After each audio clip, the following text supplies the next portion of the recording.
hallelujah, ògo ni fún Ọlọ́run. Mo kí àwa ọmọ Ọlọ́run alààyè wípé àtúkù ọjọ́ tòní. Àlàáfíà Ọlọ́run kò ní fi ẹnìkankan wá sílẹ̀ ní orúkọ Jésù. Èmi náà ni ajínrere James Adeniyi tí gbogbo ènìyàn mọ̀ sí kinikinse. Mo kí wa ní ọ̀pọ̀lọpọ̀ wípé a kú bí ojú ọjọ́ ṣe rí lónìí. Àánú Ọlọ́run àti ààbò rẹ̀ yóò máa bá gbogbo wa gbé o. Kí ni ohun tí a mú wá ní ọ̀tẹ̀ yìí? Ẹ kú ti mọ̀ bí a ti máa ń ṣe ní gbogbo ìgbà. Gbogbo àti Ọlọ́run bá ti rán mi sí wa, ó nídìí ni. Bí ò bá nídìí, obìnrin jẹ́ kó mọ́lù. Kò lè mọ́lù, kò lè mọ́ papọ̀ tí ò bá ti nídìí. Torí náà, mo fẹ́ kí a farabalẹ̀ gbọ́ mi lórí ìkànnì Ọlọ́run 1930 yìí. Ìkànnì YouTube wa yìí ó dá lọ́pọ̀lọpọ̀. Ó dá ká máa gbọ́, ẹ jẹ́ á máa subscribe sí, ká máa gbọ́ ọ̀rọ̀ Ọlọ́run, ká sì máa gbọ́ orin ẹ̀mí tí ó ní ìtumọ̀ nínú. Orin ẹ̀mí tí Ọlọ́run ń lò láti yí ọ̀pọ̀lọpọ̀ ayé ènìyàn padà. Àwọn ọmọ Ọlọ́run, mo kí wa lẹ́ẹ̀kan sí. Kí lohun tí a fẹ́ gbé yẹ̀wò lónìí? Ọ̀run kàn sí èmi àti rẹ wípé má bẹ̀rù. Ọ̀pọ̀lọpọ̀ ló yẹ kó lùyọ́ láyé, ọ̀pọ̀lọpọ̀ ló yẹ kó ní àlàjá, ọ̀pọ̀lọpọ̀ ló yẹ kó ṣe ohun rere, ṣùgbọ́n tí ẹ̀rù ò jẹ́, ẹ̀rù ló máa ń fà nígbà mìíràn tí ohun ìyanu òfin ń tẹ ọ̀pọ̀lọpọ̀ lọ́wọ́, àbí tí ọ̀pọ̀lọpọ̀ òfin tètè rí ọ̀nà lọ. Ọ̀pọ̀ á máa bẹ̀rù ní ọ̀pọ̀lọpọ̀ ìgbà pé tí mo bá dáwọ́lé kíní ìṣó máa ṣe é ṣe, àbí kí ó máa rò ó ní ọ̀pọ̀ ìgbà wípé ṣé kò ní jẹ́ ìjákulẹ̀ fún mi tí mo bá tiẹ̀ dáwọ́lé. Màmá àti bàbá tí ẹ̀ ń gbọ́ mi, ẹ̀gbọ́n àti àbúrò, gbọ́, mo wá láti kì ọ́ ní àyà lónìí wípé ohun yẹn tí o ti ń bẹ̀rù lé lórí, business yẹn tí o ti ń bẹ̀rù pé tí o bá ṣe é, ṣé ó lè pé ọ ní wákàtí mo fi ń dá ọ lójú pé ó máa pé ọ, nítorí wípé Ọlọ́run ní kí o má bẹ̀rù. Ọ̀pọ̀ ìgbà ohun kan tí ó máa ń kọ mí lóminú ni pé ní ọ̀pọ̀ ìgbà tí Ọlọ́run bá máa ṣe ohun tuntun, ọ̀rọ̀ kan tí ó máa kọ́kọ́ sọ ni pé má bẹ̀rù.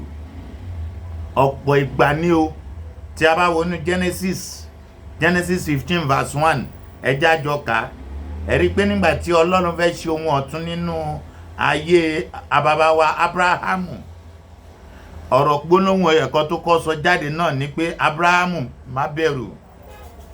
Gbọ́ ẹ̀yin ènìyàn Ọlọ́run, nínú ìwé Genesis orí 15 ẹsẹ̀ kìíní, Genesis 15 verse 1, ó ní lẹ́yìn nǹkan wọ̀nyí ọ̀rọ̀ Ọlọ́run tọ̀ Abrahamu wá ní ojúran wípé má bẹ̀rù, má bẹ̀rù. Kí ló ń bẹ̀ ọ́ lẹ́rù? Abrahamu, èmi ni asà rẹ, èrè ńlá rẹ gidigidi. Ó túmọ̀ sí pé Ọlọ́run ní èrè ẹ̀dá ènìyàn. Ọ̀pọ̀ ìgbà tí Ọlọ́run bá ti kàn sí mi pé kí n bá àwọn ènìyàn Ọlọ́run sọ̀rọ̀, ẹ máa fi yí ọ wípé èrè báyìí òun ni obìnrin máa ń jẹ bọ̀ àbọ̀jà. Tí ìwọ ò bá ti bẹ̀rù, Ọlọ́run kàn sí ọ pé má bẹ̀rù rárá, nítorí kíni Ọlọ́run wà pẹ̀lú rẹ. Ó ṣe tán láti fún ọ ní èrè lórí ohun tí o fẹ́ dáwọ́lé yẹn. Dáwọ́lé.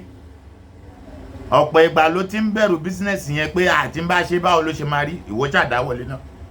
Wà á rí wípé tí o bá ti bẹ̀rù, tí o ní ìgbàgbọ́ nínú Ọlọ́run, tí o mọ̀ wípé Ọlọ́run ní máa ń fún ẹ̀dá ní èrè lórí ẹ̀, wà á rí pé ó máa ṣe é ṣe fún ọ. Torí ẹ̀ mo ṣe wá lónìí gẹ́gẹ́ bí a ti rí tó mi létí wípé ajínrere bá àwọn ènìyàn mi sọ̀rọ̀. Èmi ò wá mọ ìwọ tí ó wà fún.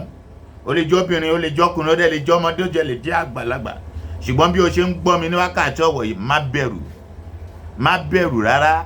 Jẹ́ a tún wo ẹsẹ̀ ọ̀rọ̀ Ọlọ́run èmíràn ká fi kún lẹ́yìn. Luke chapter 1 verse 30. Gbọ́ ohun tó sọ fún ọmọbìnrin yẹn.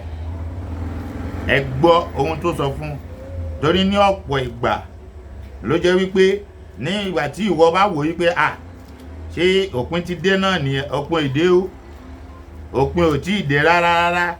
Torí náà má bẹ̀rù rárá. Kí ni verse 30 yẹn sọ fún wa? Ẹja kà, tí wọn náà bá ní bíbélì rẹ ń bẹ, bá mi gbé kó já kà verse 30.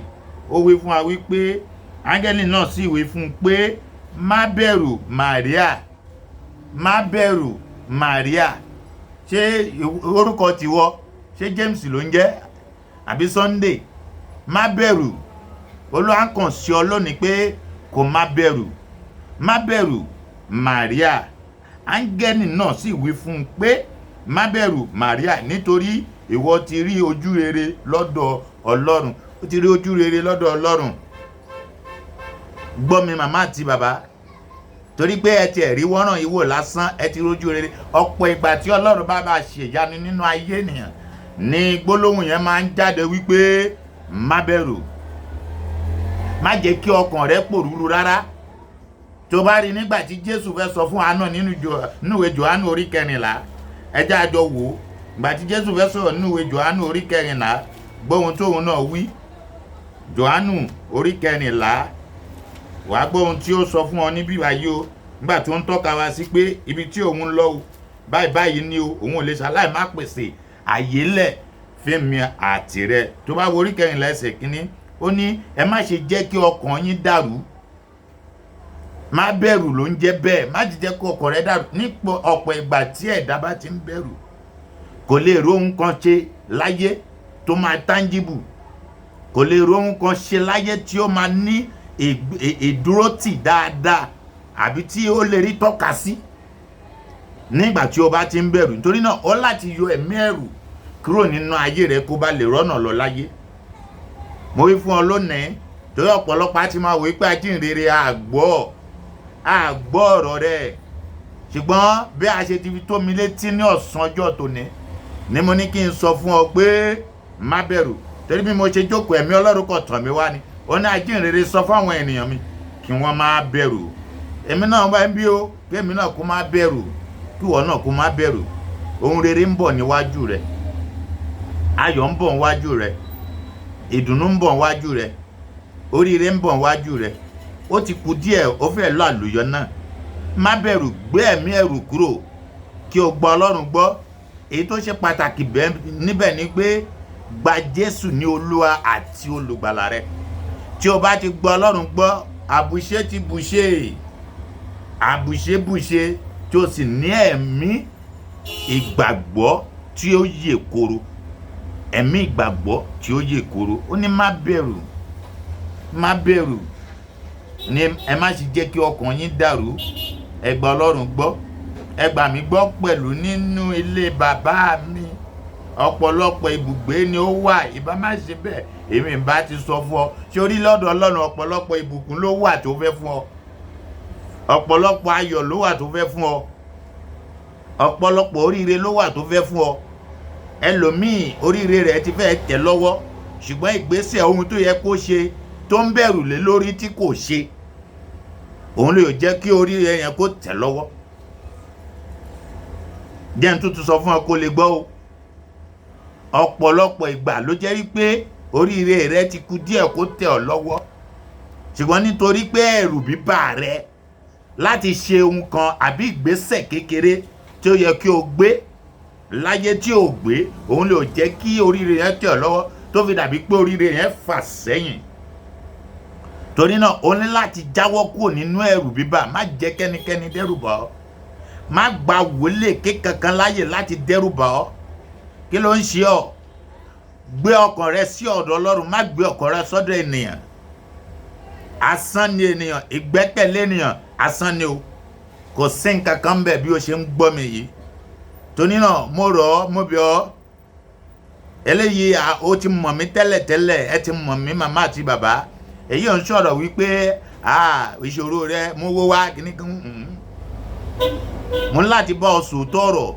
Ẹ̀rù bíbà lóòjọ́ ọ̀rọ̀ lọ láyé. Jáwọ́ kò nínú ẹ̀rù yẹn. Ní ìgbàgbọ́ nínú Ọlọ́run. Ohun rere máa tẹ̀ ọ́ lọ́wọ́. Ayọ̀ máa tẹ̀ ọ́ lọ́wọ́. Ìgbéga máa tẹ̀ ọ́ lọ́wọ́. Ó máa rọ́nà lọ. Ohun kan ló kàn nílò láti ṣe láyé. Àkọ́kọ́ ọbẹ̀ ni pé tẹpá mọ́ṣẹ́ kí o gbàgbọ́ nínú Ọlọ́run. Torí ẹ̀dá tí ò bá ṣiṣẹ́ láyé òfútù fẹ́ tẹ̀ ní o. Ẹ̀dá tí ò bá ní ohun kan láyé tí ó ń ṣe lọ́kọ̀ jókòó tó ń wé pé mo gbójú mi sórí òkè wọn nì, ibo ni ìrànlọ́wọ́ mi ó àti wá, ìrànlọ́wọ́ mi tọwọ́ Ọlọ́run tó dá ọ̀run àti ayé wá. Ò ń tọ́ra rẹ̀. Kí mi má parọ́ fún ọ, ó parọ́ tọ́ra rẹ̀ jẹ́ ni. Torí Ọlọ́run fúnra rẹ̀ ń ṣiṣẹ́ o. Ó ṣiṣẹ́ ọjọ́ 6 ó sinmi lọ́jọ́ 7. Arákùnrin àti arábìnrin, wá nǹkan ṣe kó o sì ní ìgbàgbọ́ lórí rẹ̀. Kó o yé bẹ̀rù kiri pé nǹkan tí mo fẹ́ dáwọ́lé lóyìí ṣó lè ṣeé ṣe. Àánú Ọlọ́run yóò máa bá wa gbé o.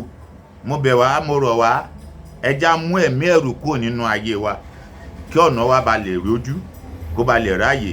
Yóò dára fún ọ. Orúkọ tèmi ò yí padà, Ajínrere James Adeniyi, tí gbogbo ènìyàn mọ̀ sí kinikinse Ọlọ́run 1930. Ẹ máa bá wa wo ìkànnì yìí, ẹ máa subscribe sí. Ó dá mi lójú wípé ayọ̀ yóò jẹ́ tìrẹ ní orúkọ Jésù. God bless you. It is well with you in Jesus' name. Amen.